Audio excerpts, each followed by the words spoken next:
manani umapholoba lo mashiya amahlahla zishumela insizwa yakhe nginkomo nginqinda phinda futhi ahlenza ngeresi we bakithi ngikuloshuni ke wethishu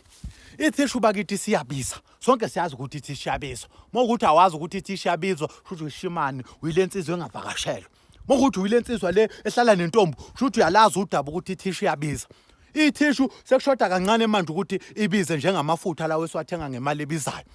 Uyabona ke thina la kwaZulu asistress ngendaba zethishu egoli mosegoli intombi zasegoli ziya waste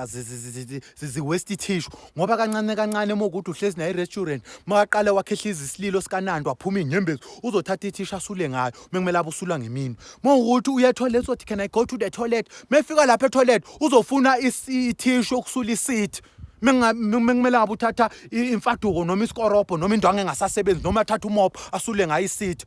mokuthi uyabhosha umuntu ubhosha ngesigaxa sengathi mhlambe uzobhosha noMandela la etoilet uyabona so la kwaZulu thina asinaso stress sendaba yethishu asinaso nje stress uyabona thina la kwaZulu boka sicebileke ngamatshe sibhosha ngamatshe siphinde futhi shidaba ngamatshe uyayibona nje le ndawo leya uyabona nje le ndawo ubhosha unyaka wonke 365 days ubhosha kule ndawo le la kwaZulu sibhosha ematsheni afana njengalawo mokuthi uyile genge le ebhosha ematsheni aqondile futhi unomhobholo umthetho wakho ngoba akumele ukuthi ubhoshe etsheni eliqondile ngoba kumele ucabangele umphakathi nomphakathi awufuna ukubhosha kulelo tsholo uyabona kumele ubhoshe etsheni engathi mhlambe liyawa uyabona because akumele ukuthi amasimba akho ahlale more than 5 days la kumele mokuthi mhlambe wobhosha ngayizolo la umnqatha wakho uzodliwa amabhungeza ayathanda ukurola umnqatha uzoginqike phansi uyoginqikela le esikhotheni umnqatha wakho uyothola undindilizile lapha esikhotheni phansi uyabona uthi moqeda ukubhosha ushidaba la nali uyalibona lelitshele licijile la phezulu ukuyashida tshwake la noma uthola lelitshele lifana njengaleli leli nje lokushidaba nje kuphela ukwazi ukubeka umnqatha la moqeda